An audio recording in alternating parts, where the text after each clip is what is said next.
Како што најавија, голем број граѓани низ државата денес одлучија да ги заобиколат ланците маркети и да ги остават паричниците затворени. Бојкотот на граѓаните на големите трговци почна утрово со отварањето на вратите за потрошувачите и ќе трае до истекот на денешното работно време.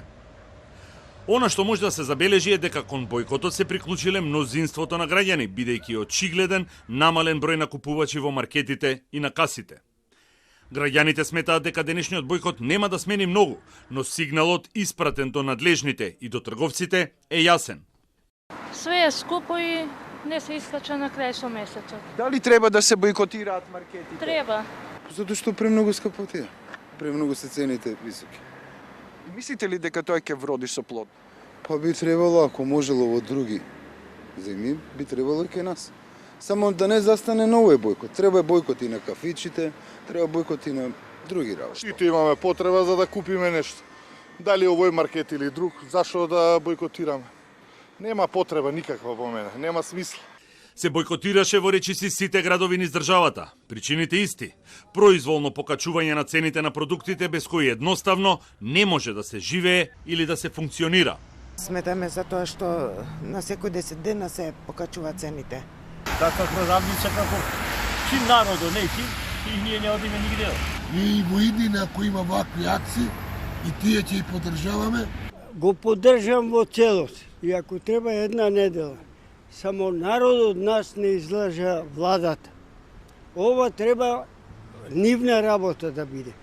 Преседателот на Стопанската комора Бранко Азески смета дека проблемот трае со години и дека постои ризик бојкотирањето да стане секојдневие, а излезот од ситуацијата го гледа во диалог. Мислам дека овие нови форми и методи на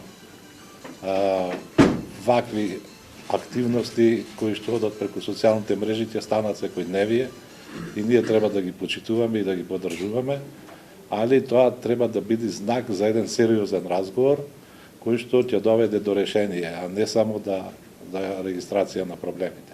Ќе поддржам све што има реална основа овде да се реагира, али ќе инсистирам како претседател на комората во која што членуваат и тие ланци на маркети да се најде решение низ диалог.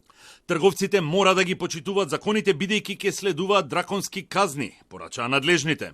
Апелирам до сите, не само трговските ланци, до сите компании во државата да се почитуваат законите. Молам само да се почитува законот за нефер трговски практики и да не се злоупотребува моментот ако некоја надлежна институција не излегла во контрола во некој маркет.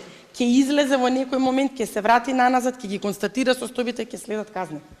Бројките покажуваат дека трговците, кои пред воведувањето на владините мерки во септември тврдеа дека работат надвор од трговската логика и со минимална заработка.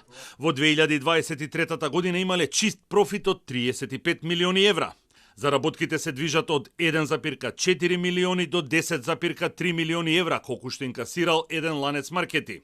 Нето профитната маржа се движи од 1,54% кај маркетот со најмала заработувачка во 2023 година до 11,73% кај ланецот маркети кој во 2023 година имал најголем профит.